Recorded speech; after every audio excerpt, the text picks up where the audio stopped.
Live from New Delhi, watching India News, India's voice to the world. I'm Lipakshi Khurana. Coming up in the next hour. India's Prime Minister Narendra Modi en route to historic Ukraine visit after concluding a productive visit to Poland, setting new milestone in bilateral ties. US Vice President Kamala Harris to deliver the biggest speech of her life during the finale of Democratic National Convention in Chicago, while Donald Trump visits US-Mexico border in Arizona for campaign. America's space agency NASA to decide stranded Starliner astronaut Sunita Williams and Barry Wilmore's path homecoming on Saturday. India celebrates its first National Space Day, honouring the success of Chandrayaan-3 mission.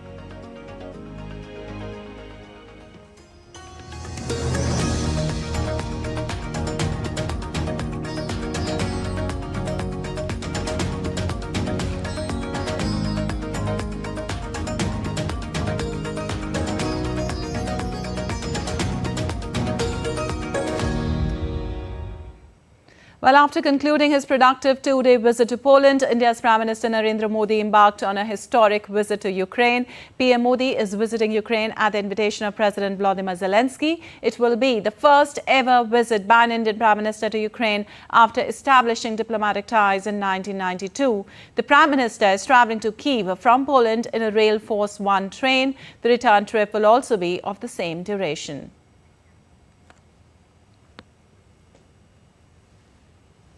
Well, India and Poland have decided to elevate their bilateral ties to a strategic partnership following a meeting between the Prime Minister of the two nations in Warsaw on Thursday. The two leaders have also agreed to have a 5-year action plan to take the relationship between the two countries to higher levels while sending out a key message of peace. Both Prime Ministers highlighted the negative impacts of the war in Ukraine and said that the use or threat of use of nuclear weapons is unacceptable. Prime Minister Narendra Modi remains committed to strengthening India's global presence. Whether it's deepening diplomatic relations or spearheading peace efforts, he consistently emphasizes dialogue and diplomacy as the path forward. His tribute at a memorial for fallen soldiers in Poland underscores his dedication to promoting peace in the region. Ukraine और पश्चिम Asia में चल रहे संघर्ष हम सभी के लिए गहरी चिंता का विषय है। भारत का यह दृढ़ विश्वास है कि किसी भी समस्या का समाधान रणभूमि में नहीं हो सकता। हम शांति और स्थिरता की जल्द से जल्द बहाली के लिए डायलॉग और डिप्लोमेसी का समर्थन करते हैं। His Polish counterpart lauded Prime Minister Narendra Modi's effort to bringing about a peaceful and just end to conflict in Ukraine. Not only on defense but on various issues, our understanding has enhanced. Prime Minister Narendra Modi is committed to further deepen India-Poland relationship. PM Modi is also... And now let's take you live across to the National Democratic Convention in Chicago, where US Vice President Kamala Harris is giving her speech.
business.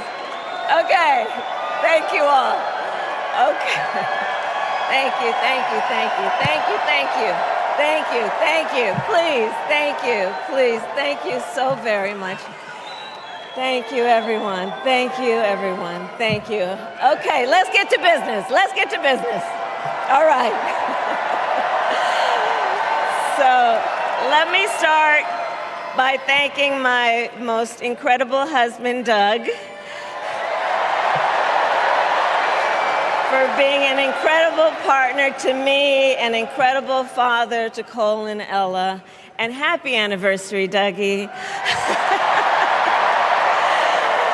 I love you so very much. To our President Joe Biden, when I think about the path that we have traveled together, Joe, I am filled with gratitude.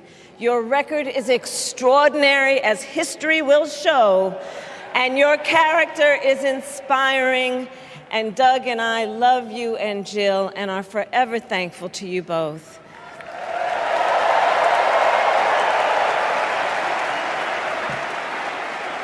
And to Coach Tim Walz,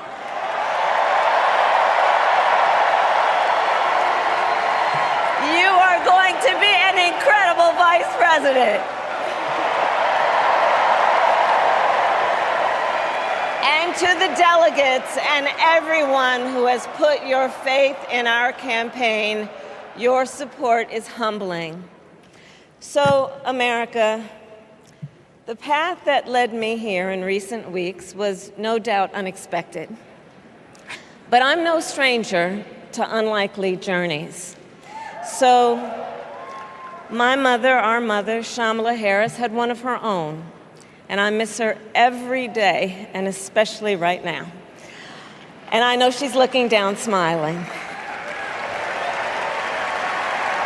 I know that. So my mother was 19 when she crossed the world alone, traveling from India to California with an unshakable dream to be the scientist who would cure breast cancer. When she finished school, she was supposed to return home to a traditional arranged marriage. But as fate would have it, she met my father, Donald Harris, a student from Jamaica. They fell in love and got married, and that act of self-determination made my sister Maya and me. Growing up, we moved a lot.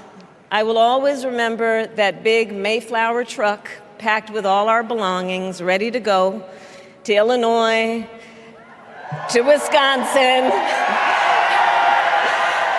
and wherever our parents' jobs took us. My early memories of our parents together are very joyful ones. A home filled with laughter and music, Aretha, Coltrane, and Miles. At the park, my mother would say, "Stay close." But my father would say, as he smiled, "Run, Kamala, run. Don't be afraid. Don't let anything stop you."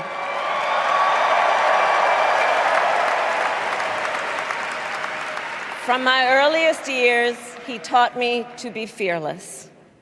But the harmony between my parents did not last. When I was in elementary school, they split up. And it was mostly my mother who raised us. Before she could finally afford to buy a home, she rented a small apartment in the East Bay. In the Bay, you either live in the hills or the flatlands. We lived in the flats.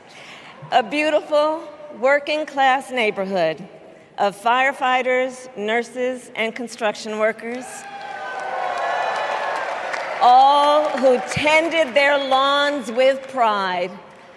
My mother, she worked long hours, and like many working parents, she leaned on a trusted circle to help raise us.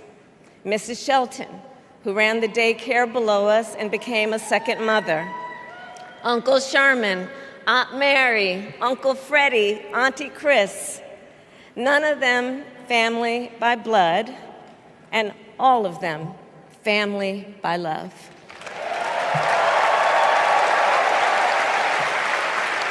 Family who taught us how to make gumbo, how to play chess, and sometimes even let us win. Family who loved us, believed in us, and told us we could be anything and do anything. They instilled in us the values they personified: community, faith, and the importance of treating others as you would want to be treated, with kindness, respect, and compassion. My mother was a brilliant, 5-foot-tall brown woman with an accent. And as the eldest child, I saw how the world would sometimes treat her. But my mother never lost her cool. She was tough, courageous, a trailblazer in the fight for women's health, and she taught Maya and me a lesson that Michelle mentioned the other night. She taught us to never complain about injustice, but do something about it. Do something about it.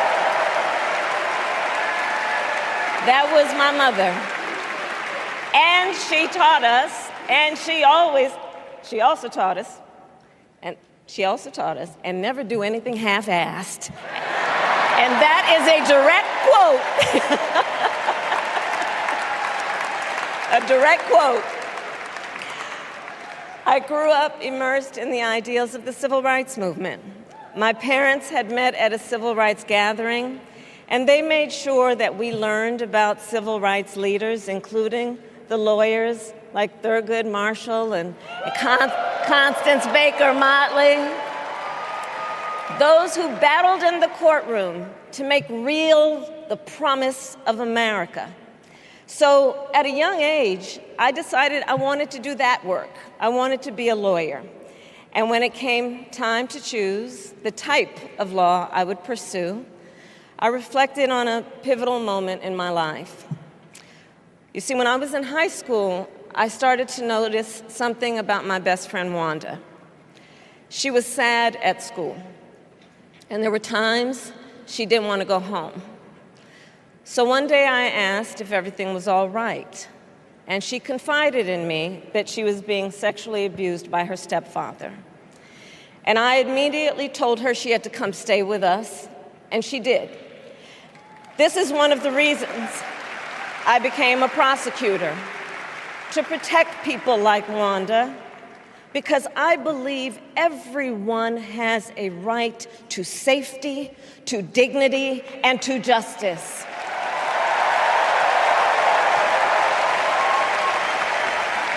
As a prosecutor, when I had a case, I charged it not in the name of the victim, but in the name of the people. For a simple reason. In our system of justice, a harm against any one of us is a harm against all of us.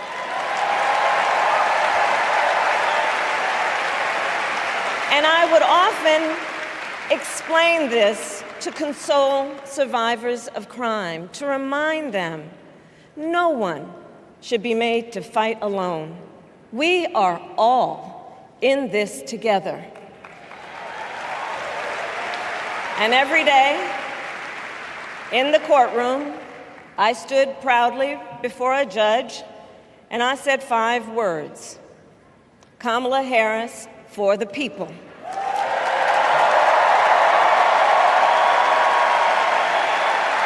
And to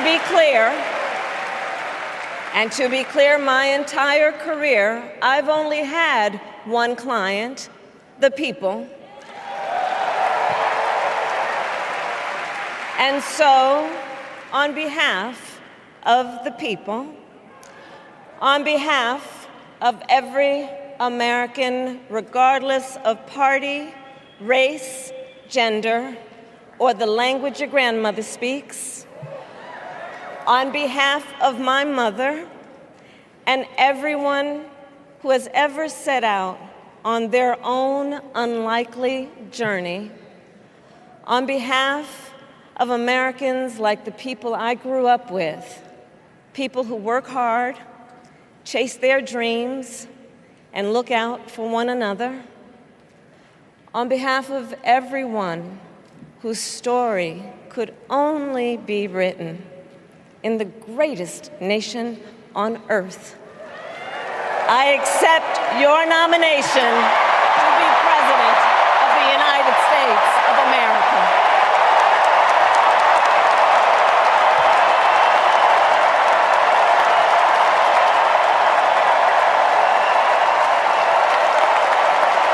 And with this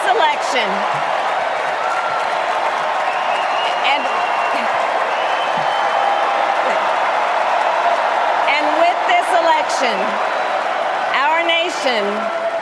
our nation with this election has a precious, fleeting opportunity to move past the bitterness, cynicism, and divisive battles of the past, a chance to chart a new way forward.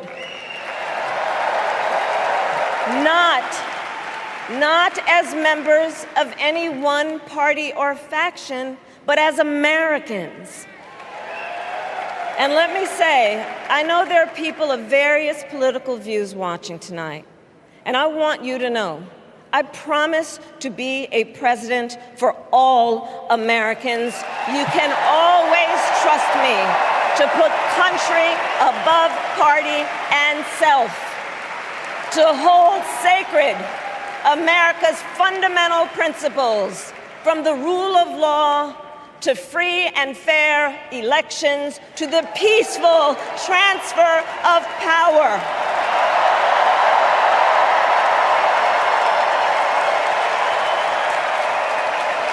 I will be a president who unites us around our highest aspirations, a president who leads and listens, who is realistic, practical, and has common sense, and always fights for the American people. From the courthouse to the White House, that has been my life's work. As a young courtroom prosecutor in Oakland, California, I stood up for women and children against predators who abuse them. As Attorney General of California, I took on the big banks, delivered $20 billion for middle-class families who faced foreclosure, and helped pass a homeowner Bill of Rights, one of the first of its kind in the nation. I stood up for veterans and students being scammed by big for-profit colleges, for workers who are being cheated out of their wages, the wages they were due, for seniors facing elder abuse. I fought against the cartels who traffic in guns and drugs and human beings, who threaten the security of our border and the safety of our communities. And I will tell you, these fights were not easy, and neither were the elections that put me in those offices. We were underestimated at practically every turn, but we never gave up, because the future is always worth fighting for.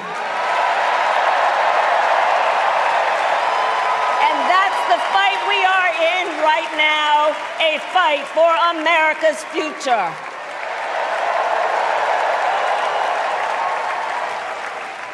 Fellow Americans, this election is not only the most important of our lives, it is one of the most important in the life of our nation. In many ways, Donald Trump is an unserious man. But the consequences of putting Donald Trump back in the White House are extremely serious. Consider not only the chaos and calamity when he was in office, but also the gravity of what has happened since he lost the last election. Donald Trump tried to throw away your votes. When he failed, he sent an armed mob to the United States Capitol, where they assaulted law enforcement officers. When politicians in his own party begged him to call off the mob and send help, he did the opposite. He fanned the flames. And now, for an entirely different set of crimes, he was found guilty of fraud by a jury of everyday Americans and separately found liable for committing sexual abuse. And consider what he intends to do if we give him power again. Consider his explicit intent to set free violent extremists who assaulted those law enforcement officers at the Capitol. His explicit intent to jail journalists, political opponents, and anyone he sees as the enemy. His explicit intent to deploy our active duty military against our own citizens. Consider the power he will have, especially after the United States Supreme Court just ruled that he would be immune from criminal prosecution. Just imagine Donald Trump with no guardrails, and how he would use the immense powers of the presidency of the United States, not to improve your life, not to strengthen our national security, but to serve the only client he has ever had, himself.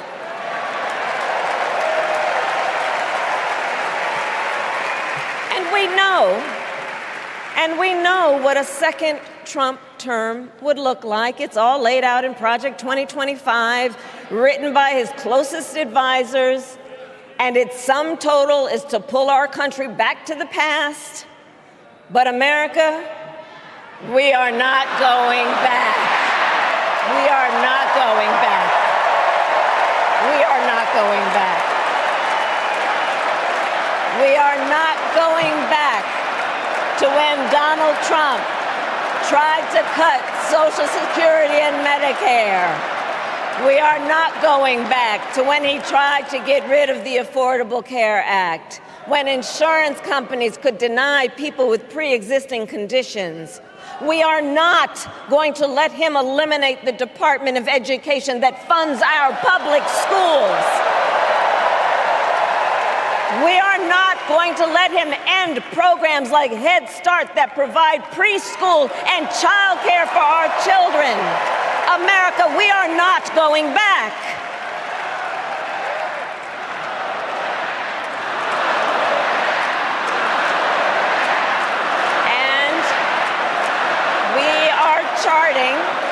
And we are charting a new way forward.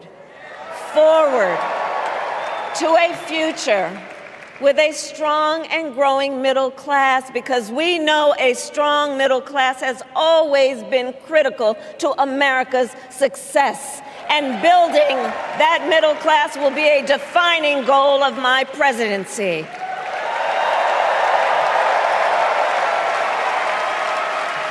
And I'll tell you, this is personal for me. The middle class is where I come from. My mother kept a strict budget. We lived within our means, yet we wanted for little. And she expected us to make the most of the opportunities that were available to us and to be grateful for them. Because, as she taught us, opportunity is not available to everyone. That's why we will create what I call an opportunity economy where everyone has the chance to compete and a chance to succeed.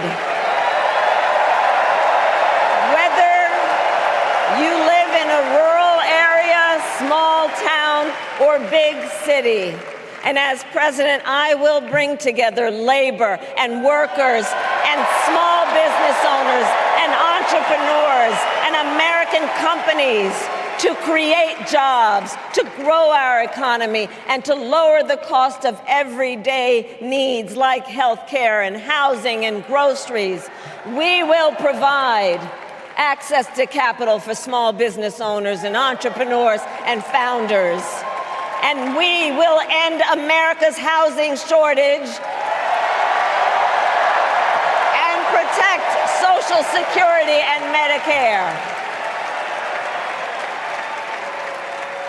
Now compare that to Donald Trump, because I think everyone here knows he doesn't actually fight for the middle class. He doesn't actually fight for the middle class. Instead, he fights for himself and his billionaire friends. And he will give them another round of tax breaks that will add up to $5 trillion to the national debt. And all the while, he intends to enact what in effect is a national sales tax, call it a Trump tax, that would raise prices on middle-class families by almost $4,000 a year. Well, instead of a Trump tax hike, we will pass a middle-class tax cut that will benefit more than 100 million Americans.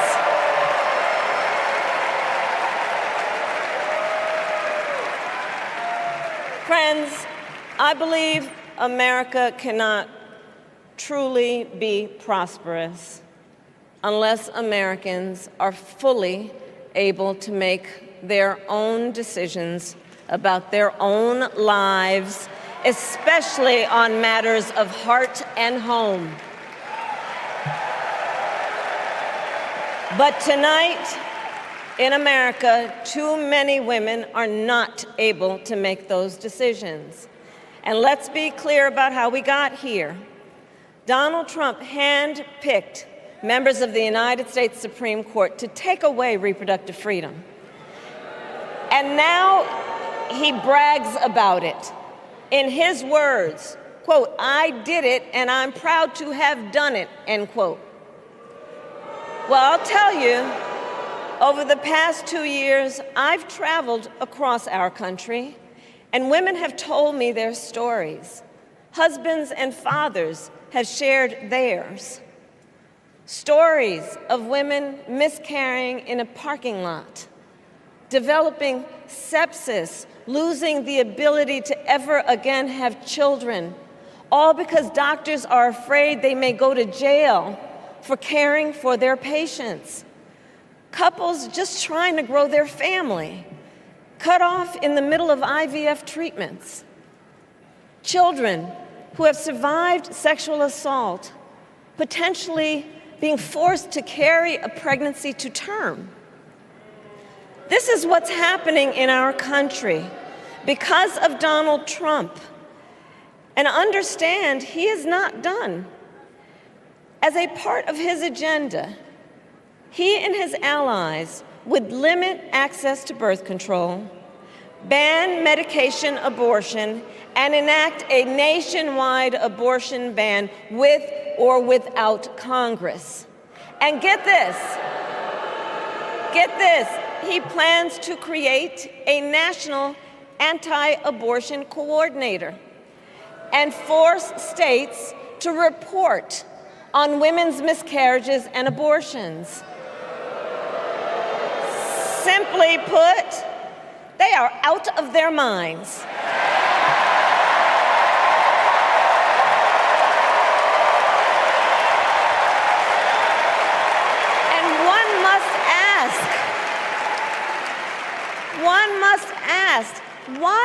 exactly is it that they don't trust women? Well, we trust women. We trust women.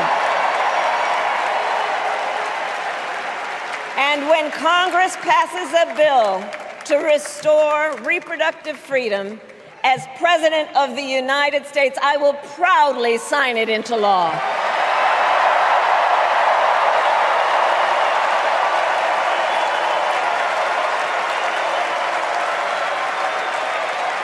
In this election, many other fundamental freedoms are at stake.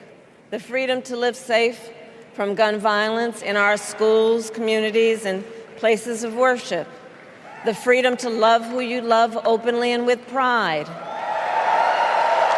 The freedom to breathe clean air and drink clean water and live free from the pollution that fuels the climate crisis. And the freedom that unlocks all the others, the freedom to vote. With this election, we finally have the opportunity to pass the John Lewis Voting Rights Act and the Freedom to Vote Act.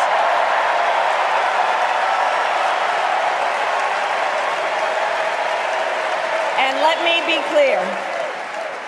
be clear. After decades in law enforcement, I know the importance of safety and security, especially at our border. Last year, Joe and I brought together Democrats and conservative Republicans to write the strongest border bill in decades. The Border Patrol endorsed it. But Donald Trump believes a border deal would hurt his campaign. So he ordered his allies in Congress to kill the deal. Well, I refuse to play politics with our security. And here is my pledge to you. As president, I will bring back the bipartisan border security bill that he killed, and I will sign it into law. I know we can live up to our proud heritage as a nation of immigrants and reform our broken immigration system. We can create an earned pathway to citizenship and secure our border.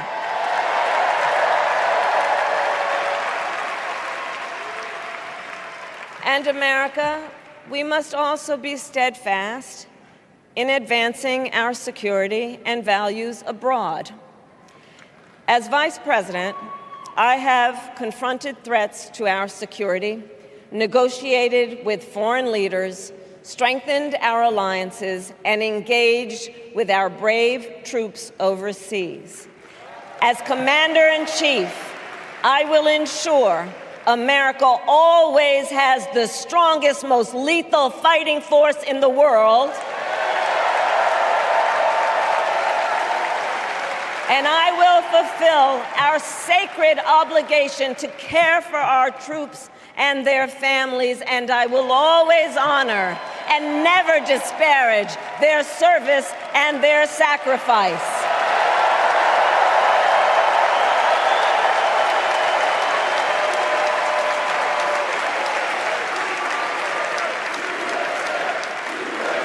I will make sure that we lead the world into the future on space and artificial intelligence, that America, not China, wins the competition for the 21st century, and that we strengthen, not abdicate, our global leadership.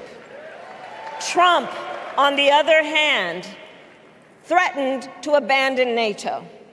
He encouraged Putin to invade our allies, said Russia could, quote, do whatever the hell they want.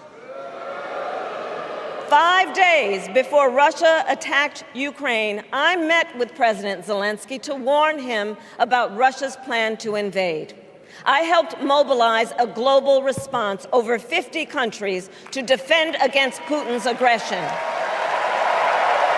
And as president, President, I will stand strong with Ukraine and our NATO allies.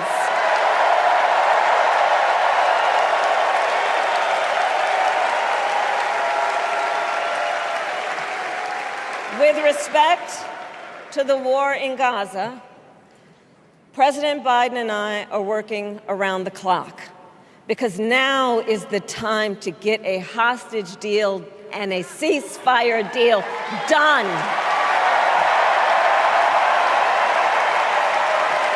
And let me be clear, I will always stand up for Israel's right to defend itself, and I will always ensure Israel has the ability to defend itself, because the people of Israel must never again face the horror that a terrorist organization called Hamas caused on October 7, including unspeakable. All right, you were watching live from the Democratic National Convention in Chicago. She got a rousing welcome and applause as Kamala Harris started by thanking her husband and also thanked Tim Walz. She narrated the story of her mother and how from her earliest years she was taught to be fearless and inculcated values in her. She was taught to never complain about justice but to do something about it. She said that she grew up learning about civil rights movement. At a young age, she had decided to be a lawyer as she believed that everyone had the right to safety and justice and no one should be made to fight alone. She said that we have to be together. Even in the court, she often said Kamala Harris for the people, and on behalf of Americans who work hard, she accepted the nomination to be the President of the United States of America. She said that these elections, we have the opportunity to move the new way forward as Americans. Also, she promised to be the president for all Americans and to put people above all party, a president who unites people and has common sense and can fight for the American people from the courthouse to the White House. She talked about a journey. She said that she stood up for the people. When Harris first ran for the Democratic nomination in 2019, her experience as a prosecutor was in many ways a liability as the party was moving to the left. These past few weeks, Harris and her allies have leaned heavily into that background, underscoring how the politics of the party have changed dramatically in the last few years. She also mentioned about Trump's explicit intent and his intentions about serving only himself. But she very categorically said, America, we are not going back and let Trump take over. And we are going to charge a new way forward, building up a new middle class, defining her presidency, creating opportunity economy where everyone has a chance to succeed. She mentioned about a support to abortion and reproductive rights, climate change, gun safety and protecting democracy. She also spoke about the ceasefire deal in Gaza and her support to Ukraine.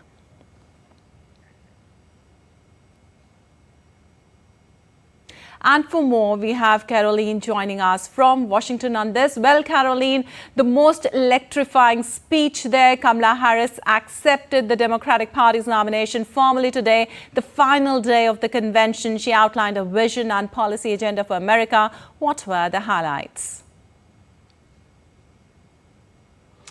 Well, so Kamala Harris is still speaking and talking in particular about foreign policy, talking about how she will always continue the US policy of supporting Israel and also fighting against groups such as Hamas, also against the threat from Iran. And she was saying that a lot of these foreign actors want Trump to be in power because they think that he would be an easier person to have to contend with in the White House. Overall, though, her messaging was very strong. She's been talking about how she views herself as someone that will be a president for the people, that she will fight for every person in America, whether she agrees with their views or not. That's a theme that we've heard throughout the night with her experiences as a prosecutor, where she stood up for justice and defended numerous people. She had a story to tell about why she became a prosecutor, which included talking about a friend who was abused and then came to live in her house. She said that was one of the reasons why I became a prosecutor. That's the kind of person that I am. She also talked about her competitor in this race for President Donald Trump. She said in a lot of ways he's not a serious person, but the consequences of allowing him back into the White House again would be very serious. All right. And she spoke about, what we've seen from Trump already, particularly around all right, reproductive Caroline, just rights, stay with us about while how important it is to her. Caroline, just stay with us while we go back to the Democratic National Convention in Chicago live. America, let us show each other and the world who we are and what we stand for. Freedom, opportunity, compassion, dignity, fairness, and endless possibilities.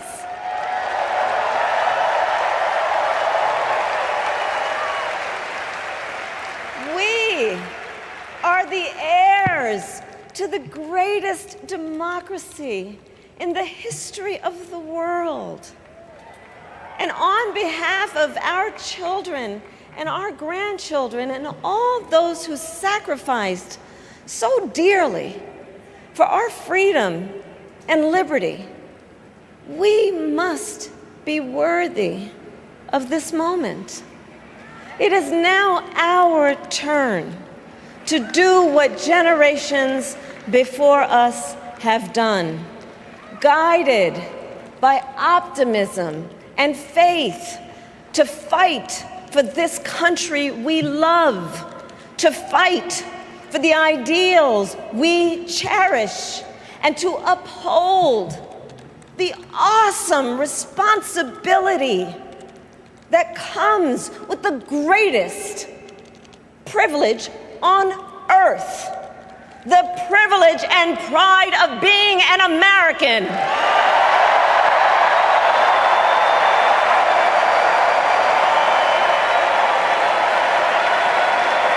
So let's get out there, let's fight for it, let's get out there, let's vote for it, and together let us write the next great chapter in the most extraordinary story ever told. Thank you. God bless you, and may God bless the United States of America. Thank you all.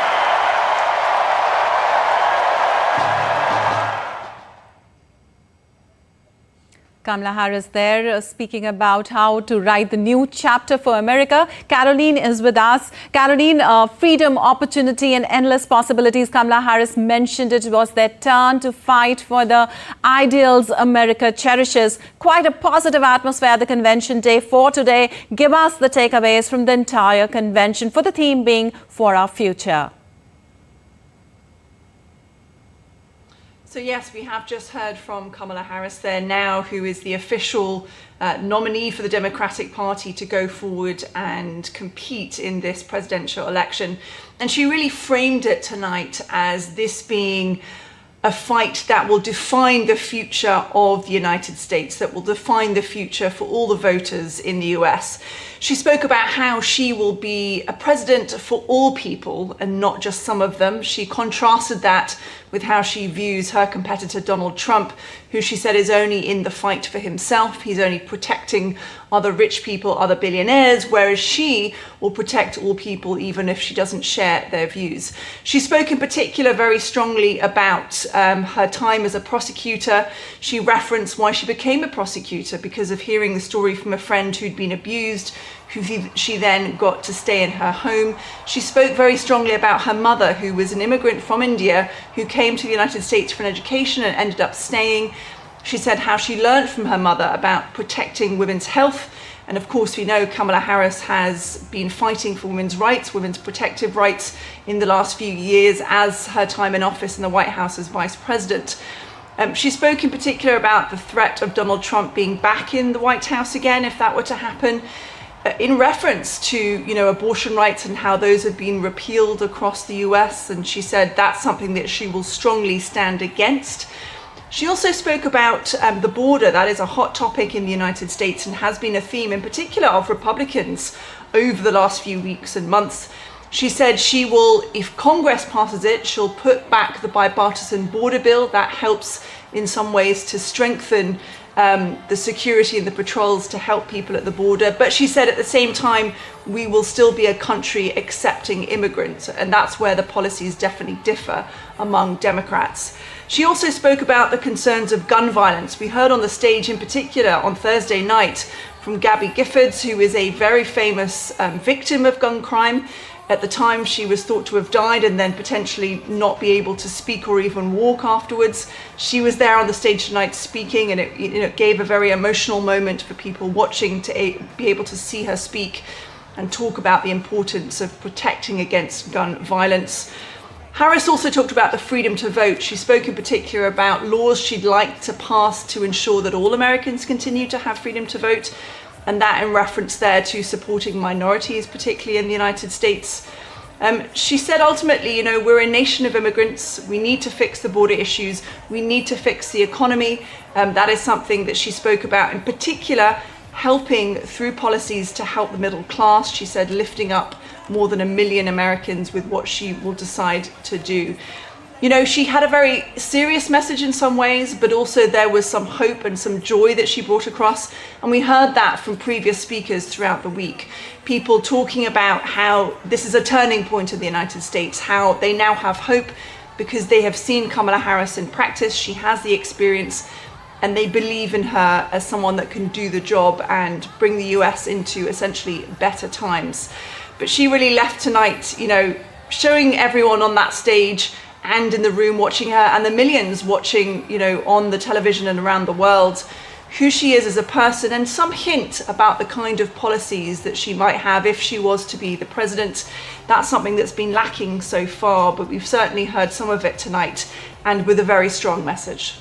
Right, she touched very, very important topics there, Caroline. Also, the convention wrapped nearly on time. Clearly, Harris wanted people to be awake to see her. Yes, absolutely. I mean, the last few nights, Monday through Wednesday, some of the events did go late. That does tend to happen at these conventions, but they were particularly late on some of the nights where we heard, for instance, from Biden, of course, the president, from Obama and Michelle Obama, Barack and Michelle Obama. So, that really pushed events very late, particularly for the East Coast, where I'm based in Washington, D.C., because we are an hour ahead of where the convention is taking place in Chicago. So, yes, I'm sure that was a consideration for the Harris campaign to make sure that they were on time. We did squeeze in all the events we were expecting, though. We heard from Pink, the artist, the singer, who sang on stage with her daughter. That was quite an emotional event. We also saw a group known as the Chicks. They're formerly known as the Dixie Chicks, also a very strong women's group who have spoken in the past about women's rights. So you can see the theme there of why she was on stage. Also a host of actresses, a lot of Black American female actresses on stage promoting Kamala Harris. And we also had a number of course, politicians speaking about their experience of Harris and why they think she is absolutely the strong choice to be president. You're all right, Caroline. Thank you so much for all that update and information from there. And moving on, America's space agency NASA to announce their final decision on Saturday as to whether two astronauts, Butch Wilmore and Sunita Williams, will return to Earth on Boeing's Starliner spacecraft or hitch a ride home with SpaceX instead. This decision could have a huge impact across the rapidly evolving space industry. Starliner launched its first two astronauts into space in June as a crucial test before it can receive NASA approval for routine flights. But what was supposed to be an 8-day mission docked to the ISS has been drawn out by months after the capsule sprang leaks and some of its thrusters failed. If NASA exercises the SpaceX backup plan, Wilmore and Williams would not come home until that mission's conclusion in February 2025, and Starliner would attempt to return to Earth empty. And India is celebrating its first National Space Day on August 23rd with multiple pan-India events as part of the month-long campaign. On this day in 2023, the Chandrayaan-3 accomplished a major success with a safe and soft landing of Vikram lander on the lunar surface, making India the fourth country in the world to land on the moon and the first one to land near its southern polar region. The central government officially declared August 23rd as the National Space Day honouring the success of the Chandrayaan-3 mission. While recognising significant achievements in space exploration, this day highlights several advancements in space technology. And India's Defence Minister Rajnath Singh arrived in Washington on Thursday at the invitation of the US Secretary of Defence Lloyd Austin. India's Defence Ministry has shared a picture of Rajnath Singh and said Defence Minister Rajnath Singh has landed in Washington, D.C. He's on an official visit to the United States. Notably, Rajnath Singh will be undertaking an official visit to the US from August 23rd to 26th at the invitation of the US Secretary of Defence Lloyd Austin. During the visit, the Defence Minister will hold a bilateral meeting with his US counterpart, Secretary Austin.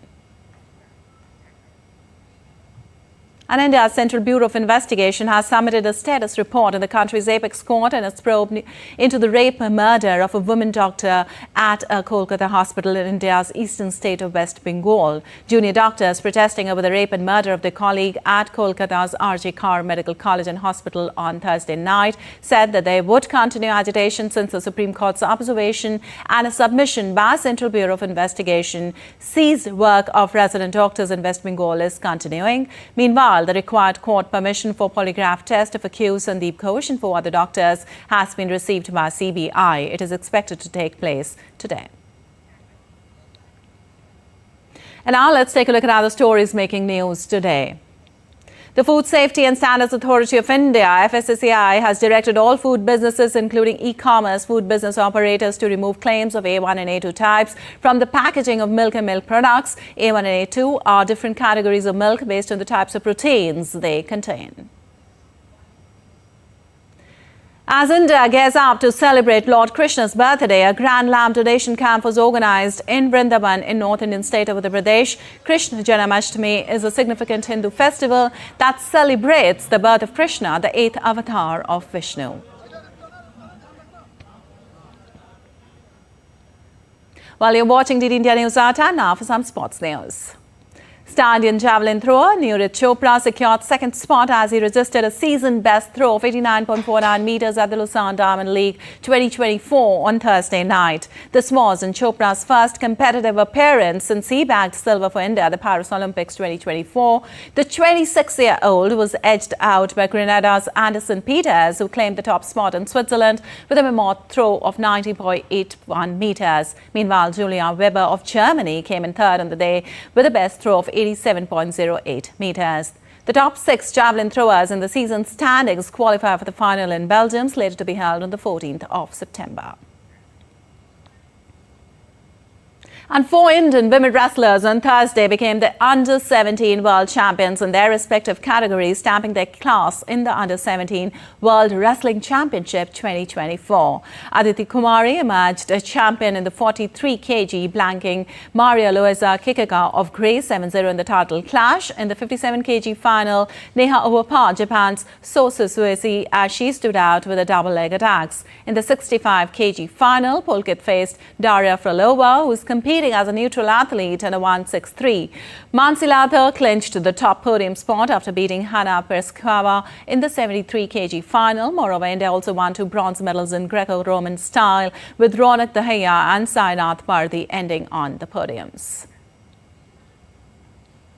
And England and Wales Cricket Board announced on Thursday that the Lords in London will host its first ever women test between India and England in 2026. India women's team will travel to England for a white ball series in 2025. A 5-match T20 series will be followed by 3 one-day internationals. India will return to England in 2026 for the one-off test. The first match of T20 series will be played on June 28th, while the 5th match will take place on July 12th. It will be followed by ODI series.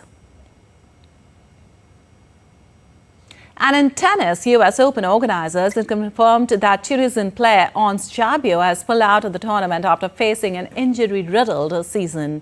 The 29-year-old withdrew from the City Open earlier this month, citing a right shoulder injury, and in June was forced to retire from the Berlin Open in the quarter-finals. She also missed the Paris Olympics because of knee issues. Following Jabeur's withdrawal, Ellis Mertens will take over the Tunisians' play in the draw after being installed as the 33rd seed. A qualifier or lucky loser will take the Belgians' place in the draw.